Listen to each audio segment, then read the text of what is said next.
The fool in the red cape had been dealt with. Now Scorpion would learn how he came to this place. Heretofore, only the sorcerer Quan Chi or the fallen elder god Shinnok could have summoned him.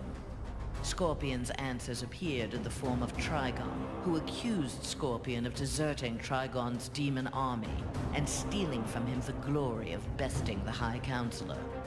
The two faced each other in a titanic struggle. Scorpion emerged the victor and assumed control of Trigon's invasion force. Soon this strange new land would be his to rule.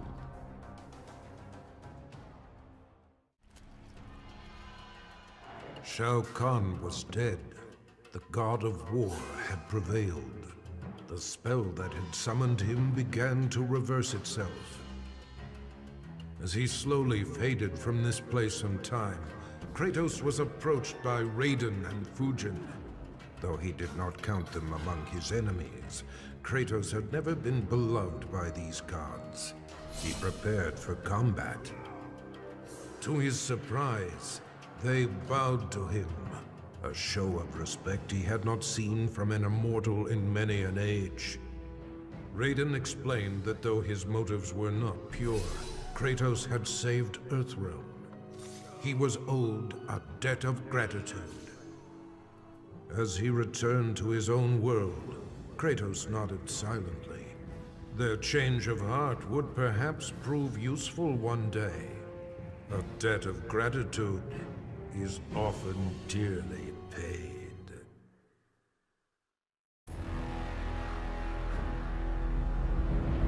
I arrived in this realm accidentally. Driven here by magic unleashed as I forced Kotal Khan's retreat from Earthrealm to Outworld. I was seeking a route home when Brainiac attacked.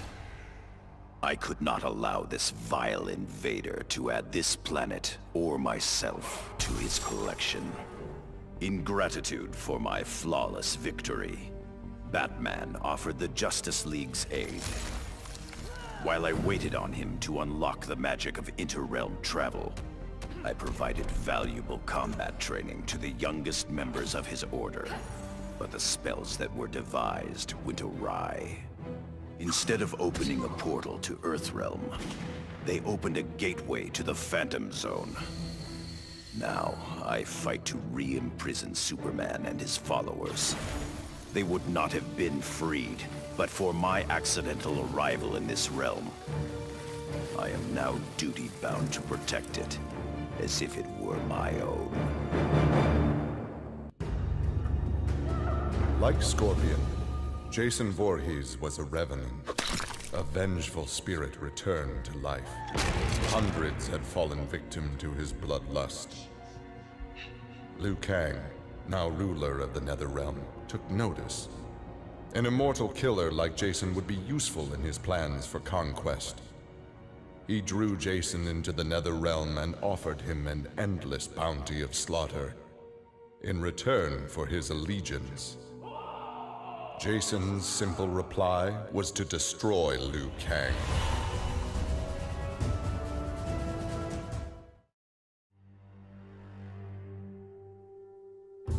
Freddy Krueger's bladed hands tore through Shao Kahn.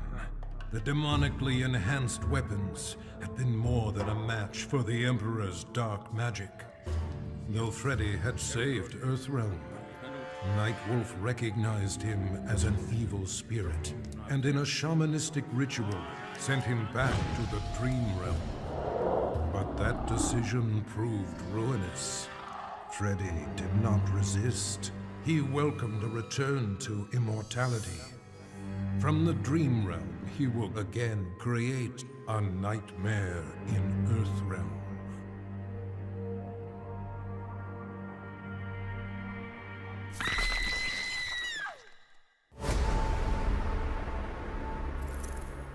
Though I had defeated Shinnok, his corruption of Earthrealm's Jinsei had cracked the barrier between my realm and this one.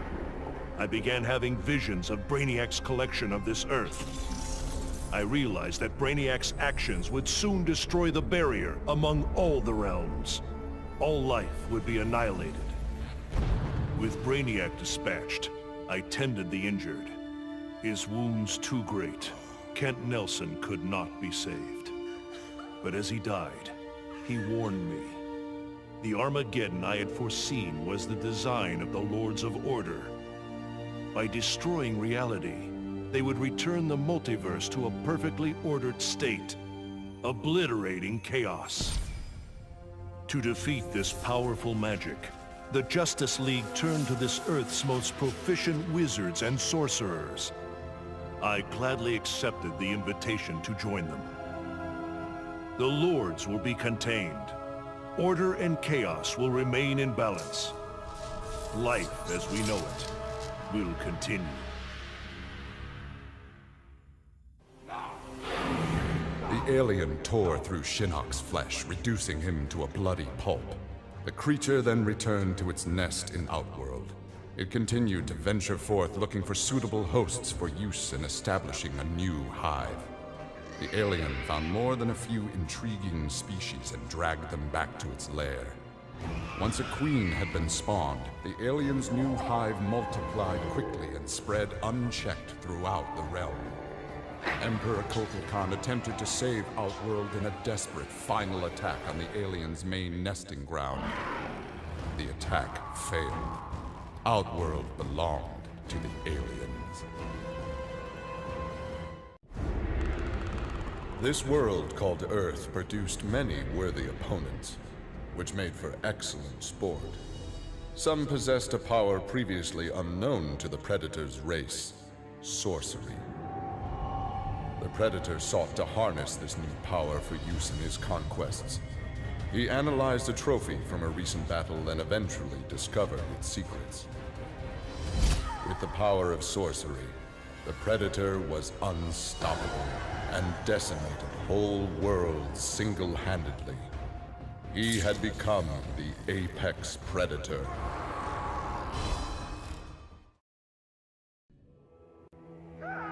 Leatherface had cut down the old man in the strange outfit. Maybe now that he was dead, the pretty yellow-haired gum-chewing girl would notice Leatherface. Putting on his fanciest mask, Leatherface found the army camp where the pretty girl could be found most days.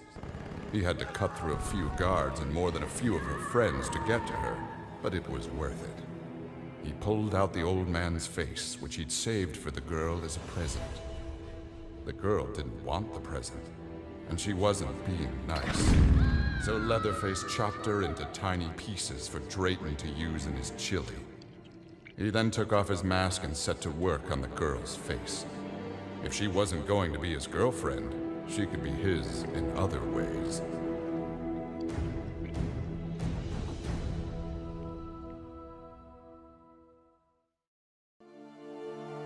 Somehow Brainiac shanghaied me on a slow boat to this universe. Bastard had big dreams about me being in his collection. Guess what I thought about that idea? Taking Brainiac out certainly got folks' attention. I got a lot of offers to stick around, but I got bored quick. Megalomaniac villains and tights-wearing heroes really aren't my thing. What's it they say? Home is where the heart is. But when I got back, things just weren't the same. The Bureau felt too small. It was time for me to hit the road. Africa was totally the right call. Wide open spaces suit me. Clean air, starry skies, and, not surprisingly, more than a few monsters to hunt. All in all, makes for a pretty good life.